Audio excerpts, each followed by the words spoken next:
Hello everyone, welcome to Learnit. So ఈరోజు మనం web 1.2, web 2.2 and 3.0 గురించి మాట్లాడుకుందాం. సో 1983లో మనకి ఇంటర్నెట్ అనేది స్టార్ట్ అయింది. సో 1983లో ఇంటర్నెట్ స్టార్ట్ అయినప్పుడు చాలా మంది డిబేట్ చేశారు, అసలు ఈ ఇంటర్నెట్ అనేది సక్సెస్ అవుతుందా లేకపోతే ఇది ఫెయిల్యూర్ అవుతుందా అనేది. సో చాలా మంది ఫెయిల్ అవుతుంది అని కూడా అన్న వాళ్ళు ఉన్నారు, సక్సెస్ అవుతుంది అని అన్న వాళ్ళు కూడా ఉన్నారు. సో ఇప్పుడు మనకు తెలుసు ఇంటర్నెట్ అనేది చాలా పెద్ద సక్సెస్ అని.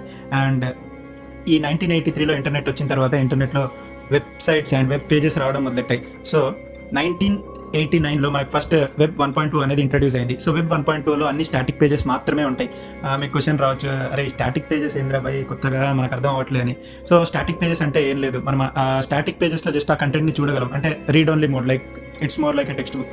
మనం దాన్ని ఏం చేయలేము, అక్కడ మనం లాగిన్ అక్కడ మనం డేటాని చేంజ్ చేయడం కానీ మనం పోస్ట్ చేయడం కానీ ఇంటరాక్షన్ ఏమి ఉండదు. స్టాటిక్ పేజెస్ అంటే జస్ట్ రీడ్ ఓన్లీ మోడ్, ఒక టెక్స్ట్ బుక్ లాగా జస్ట్ మనం చూసి ఓకే చూడొచ్చు అంతే. సో వెబ్ 1.2 అయిపోయింది.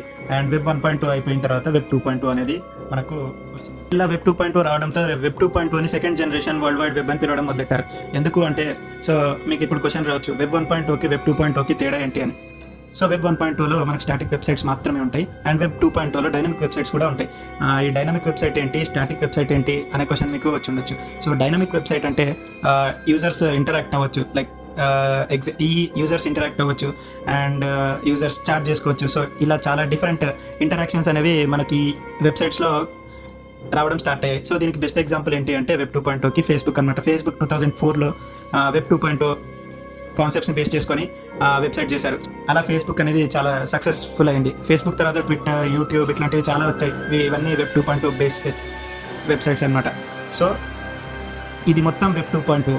సో డైనమిక్ పేజెస్ అంటే యూజర్స్ ఇంటరాక్ట్ అవ్వచ్చు, యూజర్స్ పోస్ట్ చేసుకోవచ్చు, మొత్తం ఇంటరాక్టివ్ ఉంటుంది. స్టాటిక్ పేజెస్ అంటే జస్ట్ మనం చూడొచ్చు. సో ఇదన్నమాట మెయిన్ డిఫరెన్స్. సో ఇప్పుడు వెబ్ 1.2 అయిపోయింది, 2.2 అయిపోయింది, ఇప్పుడు మళ్ళీ కొత్త 3.2 అని కూడా అంటున్నారు. సో ఈ వెబ్ 3.2 అంటే ఏంటి? సో ఈ వెబ్ 3.2 అనేది బ్లాక్ చైన్ మీద బేస్డ్ అయి ఉందన్నమాట. సో బ్లాక్ చైన్ అంటే ఏంటి అని మీకు క్వశ్చన్ రావచ్చు. సో బ్లాక్ చైన్ గురించి కూడా ఇప్పుడు మనం డిస్కస్ చేద్దాం. సో ఈ బ్లాక్ చైన్ గురించి డిస్కస్ చేసే ముందు మనం .com బబుల్ గురించి డిస్కస్ చేద్దాం, తర్వాత ఈ వెబ్ 3.2 గురించి డిస్కస్ చేద్దాం. సో అలా ఇంటర్నెట్ రావడంతో, వెబ్ 1.2 రావడంతో ఇంటర్నెట్ కంపెనీస్ రావడం అనేది స్టార్ట్ అవ్వడం మొదలెట్టాయి. సో ఇంటర్నెట్ కంపెనీసే ఫ్యూచర్ అని తెలిసిన ఇన్వెస్టర్స్ ప్రతి ఒక్కరు ఇంటర్నెట్ కంపెనీస్లో ఇన్వెస్ట్ చేయడం మొదలెట్టారు. ఆ కంపెనీ మంచిదా చెడ్డదా ఏం చూడకుండా, ఆ కంపెనీ బిజినెస్ మోడల్ ఏంటి, ఫ్యూచర్లో మన ఆ కంపెనీ ప్రాఫిటబుల్ అవుతుందా లేదా అని ఏం చూడకుండా ప్రతి ఒక్కరు పిచ్చి పిచ్చిగా ఇన్వెస్ట్ చేయడం మొదలెట్టారు ఈ ఇంటర్నెట్ బేస్డ్ కంపెనీస్లో. మోస్ట్లీ ఇంటర్నెట్ బేస్డ్ కంపెనీస్లో లాస్ట్లో .com ఉంటుంది అని దీన్ని .com బబుల్ అని అంటారనమాట. సో అలా ఇన్వెస్టర్స్ పిచ్చి పిచ్చిగా ఇన్వెస్ట్ చేయడంతో ఇంటర్నెట్ కంపెనీస్కి చాలా ఫండ్స్ అనేవి వచ్చాయి. అలా ఆ ఫండ్స్తో ఈ కంపెనీస్ అసలైన వర్క్ చేయడం అనేసి మొత్తం ఫండ్స్ అన్ని వేస్ట్ చేయడం మొదలెట్టిండ్రు. సో మొత్తానికి ఆ కంపెనీస్ చాలా వరకు కంపెనీస్ లాసెస్లో వెళ్ళడం చూసి ఇక ఇన్వెస్టర్స్ చేతులు ఎత్తేసి సెల్ చేయడం మొదలెట్టారు. దీనివల్ల నాస్డాక్ అండ్ యూఎస్ మార్కెట్స్ చాలా హెవీగా పడ్డాయి. సో అంత స్పెక్యులేషన్ మీద మార్కెట్ని చాలా మార్కెట్ చాలా హెవీగా పైకి వెళ్ళింది, యూఎస్ మార్కెట్స్. సో ఈ స్పెక్యులేషన్ ఎక్స్పెక్టేషన్స్ రీచ్ అవ్వకపోవడం వల్ల యూఎస్ మార్కెట్స్లో చాలా హెవీ సెల్లింగ్ మొదలైంది. అండ్ ఈ హెవీ సెల్లింగ్ వల్ల మార్కెట్స్ అనేది పడిపోవడం జరిగింది. అండ్ దీన్ని .com బబుల్ అంటారు. ఎందుకు అంటే .com అనేది అన్ని ఇంటర్నెట్ కంపెనీస్లో కామన్గా ఉంటుంది కాబట్టి .com బబుల్ అని పేరు పెట్టింది అనమాట. ఇది .com బబుల్ గురించి. సో ఇప్పుడు మనం వెబ్ 3.2 గురించి మాట్లాడుతాం. ఇప్పుడు మనం వెబ్ 3.2 అంటే ఏంటి అండ్ బ్లాక్ చైన్ అంటే ఏంటి, అసలు ఈ వెబ్ 3.2కి బ్లాక్ చైన్కి లింక్ ఏంటి అనే దాని గురించి తెలుసుకుందాం. సో ఫస్ట్ మనం వెబ్ 2.2లో తక్కువ ఏమైంది, మనం వెబ్ 3.2కి ఎందుకు వెళ్తున్నాం అనే దాని గురించి తెలుసుకుందాం. సో వెబ్ 2.2 వచ్చిన తర్వాత ఫేస్బుక్, యూట్యూబ్, ట్విట్టర్ ఇట్లాంటి చాలా సోషల్ నెట్వర్కింగ్ సైట్స్ అనేవి వచ్చేసాయి.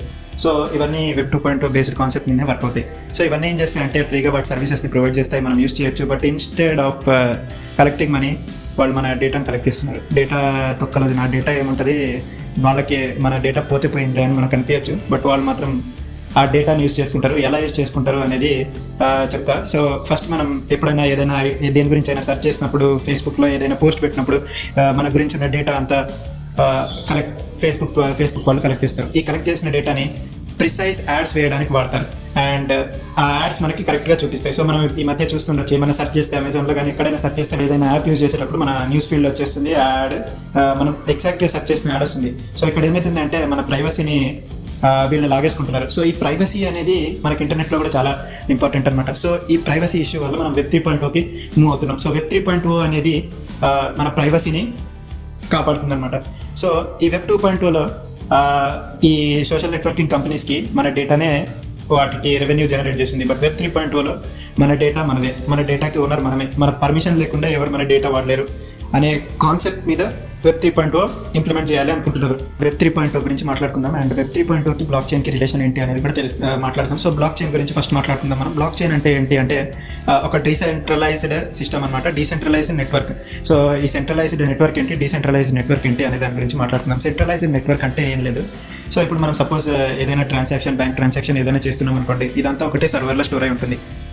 ఆ ఒకే సర్వర్లో సపోజ్ ఎవరైనా హ్యాకర్ కానీ ఎవరైనా కానీ ఏదైనా ట్రాన్సాక్షన్ చేంజ్ చేయాలనుకున్నాడో ఏదైనా చేయాలనుకుంటే వెళ్ళి ఈజీగా ఆ ఒక్క సర్వర్లో, ఆ సెంట్రలైజ్డ్ సర్వర్లో చేంజ్ చేస్తే మొత్తం టోటల్ అన్ని చోట్ల మన ఆ డేటా చేంజ్ అయిపోతుంది అనమాట. సో అదొక ఫ్లా లాంటిదే. అండ్ అక్కడ ఓన్లీ సెంట్రలైజ్డ్ సర్వర్ ఉంది. సో అది సెంట్రలైజ్డ్ సర్వర్ అనమాట.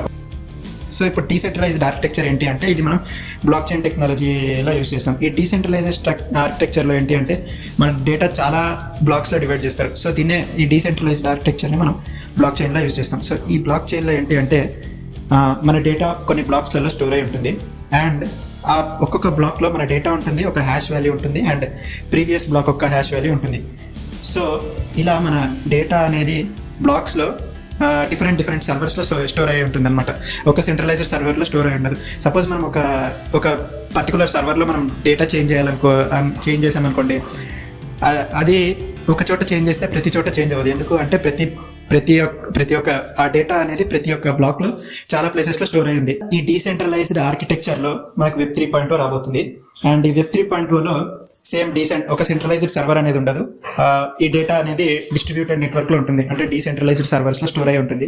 సో ఇలా వెబ్ 3.0 ఇంట్రడ్యూస్ చేయబోతున్నారు.